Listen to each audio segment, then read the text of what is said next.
சின்ன சின்ன ஆசை சிறகடிக்கும் ஆசை முத்து முத்து ஆசை நெருங்கி வைத்த ஆசை வெண்ணிலவு தொட்டு முத்தமிட ஆசை என்ன இந்த பூமி சுற்றி வர ஆசை ஆசை இருக்கா நிறைய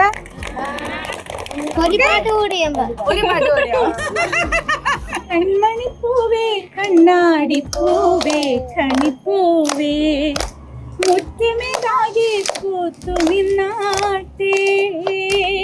അപ്പൊ 3 കാര്യങ്ങൾ ഞാൻ പറഞ്ഞു. എന്തൊക്കെയായിരുന്നു? ഒന്ന്, ആഗ്രഹം ഉണ്ടാവണം. ഇത്രയൊക്കെ മതി എന്നങ്ങ് തീരുമാനിച്ചാൽ പിന്നെ അവിടെ എങ്ങും വിട്ടും അല്ലെ. നമുക്ക് ഇനിയും വളരണം എന്നുള്ള ഒരു ത്വര നമ്മുടെ ഉള്ളിൽ ഉണ്ടാവണം. അതിലേക്ക് അധ്വാനിക്കണം, ആത്മാർത്ഥമായിട്ട് അധ്വാനിക്കണം. അങ്ങനെ അധ്വാനിച്ച് മുന്നോട്ട് പോകുമ്പോഴും ഒറ്റയ്ക്കാവരുത്. എപ്പോഴും നമ്മുടെ കൂടെ നമ്മളെ പിന്തുണയ്ക്കാനായ ഒരു സംഘം, ഒരു കൂട്ടായ്മ എന്നുള്ളത് എപ്പോഴും നമുക്ക് ആവശ്യമാണ്. നമ്മൾ ഒരുമിച്ച് പ്രവർത്തിക്കുമ്പോൾ നമുക്ക് എല്ലാവർക്കും ഭയങ്കര ഊർജ്ജമാണ് അല്ലെ.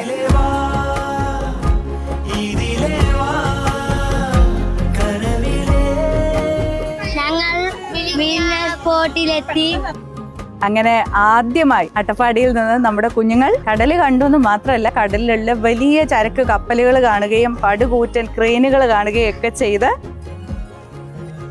അതിന്റെ ഉള്ളിൽ എന്തോ ആവാം, ഉപ്പോട്ട് കർപ്പൂരം വരെയുള്ള സാധനങ്ങളാവാം. നമ്മളോട് ചെയ്യുന്ന നോക്കളെ, നമുക്ക് വലിയ ഷിപ്പില് കണ്ടെയ്നേഴ്സ് ഇവിടെ വരും, നമ്മൾ ചെറിയ ഷിപ്പിൽ കയറ്റി വിടും. ഓക്കെ, കടൽ ഇനിമേ കണ്ടിട്ടില്ല, ഇതാ ഇപ്പൊ കണ്ടത്.